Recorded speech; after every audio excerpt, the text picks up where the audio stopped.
proof in this hearing at this point is upon you to establish you have in fact incurred a hardship. Okay, so you have indicated you have these documents that you can present as evidence of that hardship. So if the board, are you requesting the time to do so? Yeah, sure. I mean, I didn't know I needed to bring the bills, the contractors, the people that I had helping set everything up. I thought it was weird, you know, I talked to Pete. Well, It was set up that it was okay to do, and then I went and did all this stuff. in reviewing the letter that you wrote requesting this hearing, you raised some legal issues that you would put in your letter. But those legal issues put the burden upon you to prove that you've actually suffered that hardship. Your testimony in and of itself is some evidence of that, but it's probably not the best evidence of that. So that's why my question is, you asking for additional time to submit the evidence? Yes, sir. And how much additional time are you requesting? A day. It's up to the board then if you want to, allow that to present the additional evidence and reconvene and consider that evidence, because we don't have the force here to see. 1 day, or do you want to do it? Sure, just 1 day. Well, I mean, when you need, I can bring it back out tomorrow when I get off of work. And why don't we pick a time that's convenient for the board and everybody in the court reporter to come back, because we have to reconvene the proceeding. So my suggestion would be that we don't come back tomorrow necessarily, that we come back maybe next week. You can submit the paperwork to the township whenever you'd like, Okay. but it will be reviewed, considered, and made part of the record when we reconvene. John, I have a question. Does that mean I have to re-advertise or? No. Okay. And then I have one more thing I need to speak to the board with. So next week, next Wednesday is what? Township meeting. Next week is out for me. Okay. All right, so the week after that, is that Wednesday, the 18th? Or Tuesday, is That Wednesday would work. Wednesday? Wednesday, okay, so February 18th, same time, would that work? 6:30? We just announce that we're reconvene at that time. In the event that some people want to comment can't be here, we'll allow for that.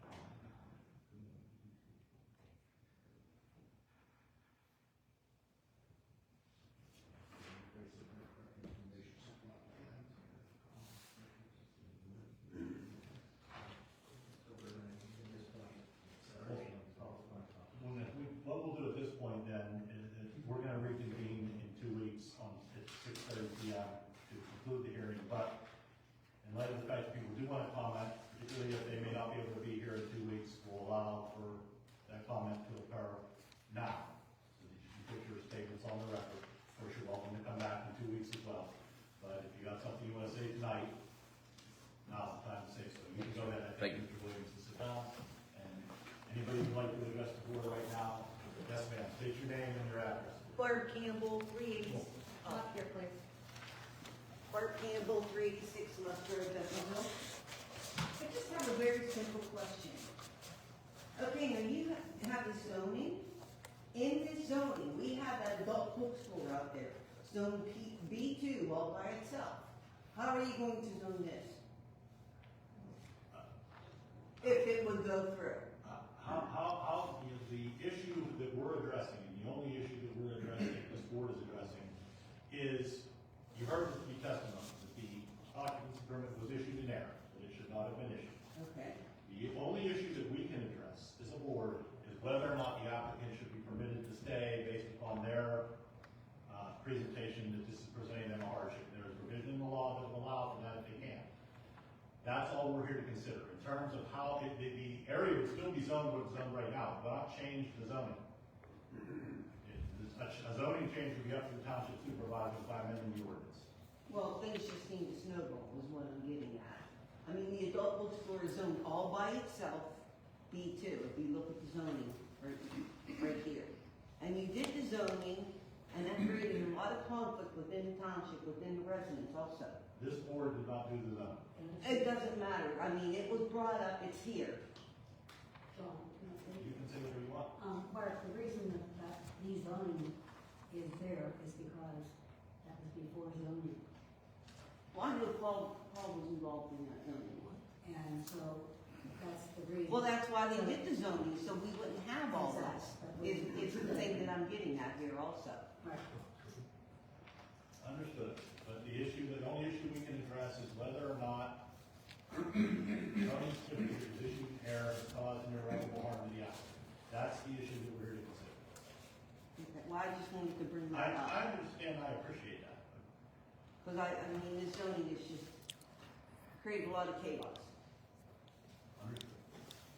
Anyone else? Mr. Paul? My name's Bill Pollock. I live at 27 Pollock Road, but I own two residences, one at 594, Route 519, just down the road from this facility, another one at 570, Route 519. My son and his family live in the residence at 594, Route 519. I'm seventh generation, that's the eighth, and his granddaughters are the ninth generation. We went through considerable effort in the zoning updates. This is not allowed, it's only allowed in B2 under a special exemption. And here we have a business which is objectionable to the residences, and there's a lot of other residents in the area. My sons also work across the road from their residence at the 84 Golf Center. That's their full-time job, and my wife manages that facility. So there's absolutely no reason. We spent over 1 year of total real estate tax revenue for the township to update the zoning requirements. The planning commission, which I was chairman of, we voted them down. The three supervisors voted to overrule the planning commission and institute the detailed zoning updates that allowed more businesses, but even those did not allow this in B1. And now we're faced with this business in a B1. We also have considerations that looking at North Chebane and Peters Township, there were two similarly named businesses that were closed down for other problems with the businesses, both in Peters Township and North Chebane, that is since 2019. And that needs to be investigated as well. So this not being allowed in B1, this is clearly a B1 area. There's no reason that this should be allowed and that the residents that live near this facility should have to endure this. Thank you.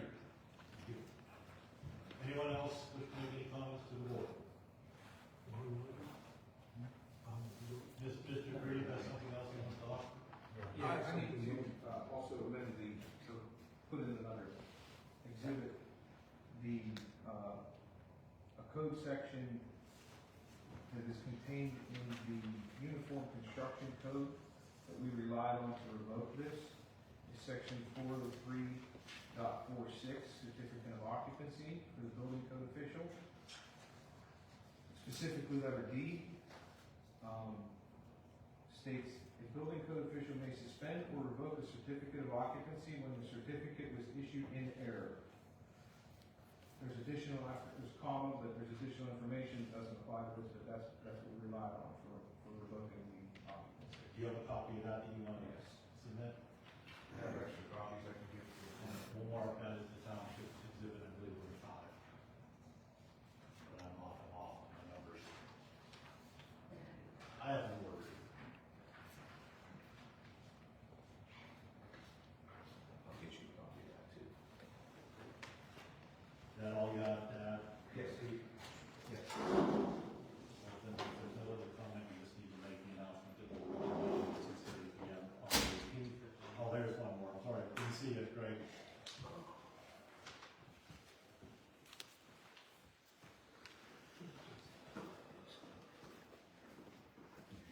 Greg Spritter, which is well known. This is first time on the side of that for me, more than 25 years. And I'm not here to lecture the court, current zoning hearing board. But in Pennsylvania, variance via special exemption is granted by the zoning hearing board if the applicant demonstrates the proposed use complies with all standards in the municipal ordinance. It does not detrimentally impact public health, safety, or welfare. So you have to ask yourself the question, is there a high probability of harm to the community, traffic, noise, safety hazards, etc.? Compatibility.